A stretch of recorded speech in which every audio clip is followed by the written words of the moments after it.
فیض ابرار میں لکھا ہے کہ فرعون کے پاس کچھ لوگ آئے اور کہا کہ بارش نہیں ہو رہی ہے اور دریائے نیل بھی بند ہے، آپ جاری کرا دیجئے، اس لیے کہ آپ کو ہم نے معبود بنایا ہے۔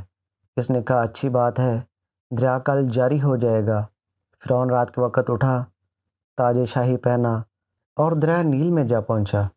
دریا خشک تھا، تاج زمین پر رکھا اور مٹی لی، سار میں ڈالی۔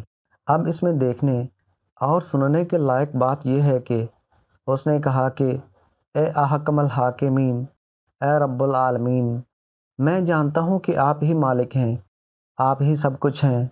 میں نے ایک دعویٰ کیا ہے، وہ بھی غلط ہے۔ آج تک آپ نے اس دعوے کو نبھایا اور ظاہری اعتبار سے مجھے ویسا ہی رکھا۔ میں آپ سے دعا کرتا ہوں کہ آج میری بات رہ جائے۔ خوب گڑ گڑا کر دعا کی، دیکھیے وہ خدا ایسوں کی بھی سنتا ہے۔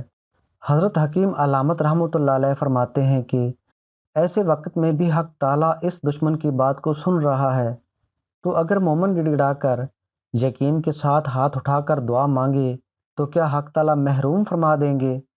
ہرگز نہیں۔ بہرحال فرعون نے گڑ گڑا کر عاجزی اور انکساری کے ساتھ دعا مانگی۔ دعا کا مانگنا تھا کہ پانی آنا شروع ہوا، سرسراہٹ محسوس ہوئی تو فوراً تاج لیا اور چلا آیا اور دریائے نیل جاری ہو گیا۔ جبرائیل امین زندگی میں ایک مرتبہ فرعون کے پاس انسانی شکل میں آئے۔ وہ مفتی تو تھا نہیں، وہ تو مفت خور چور تھا۔ 400 سال تک اس کے سر میں درد نہیں ہوا۔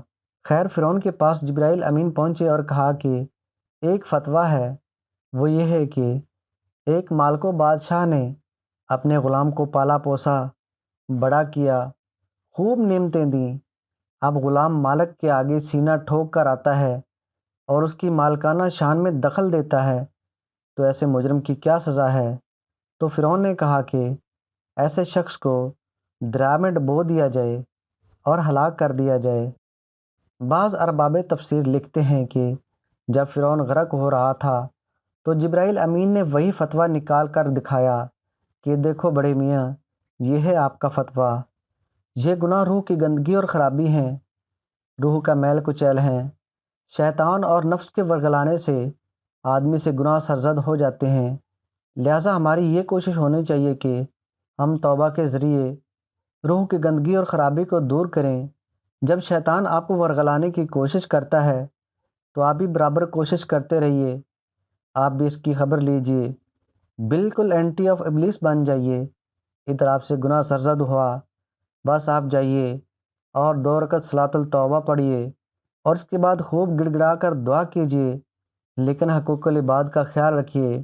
نہیں تو کسی کے 1,00,000 2,00,000 ہضم کر لیے اور 2 رکعت پڑھ لی اور یہ سمجھ بیٹھا کہ گناہ مٹ گیا۔ ایسا نہیں ہے، وہاں یعنی قیامت کے دن ادا کرنے پڑیں گے۔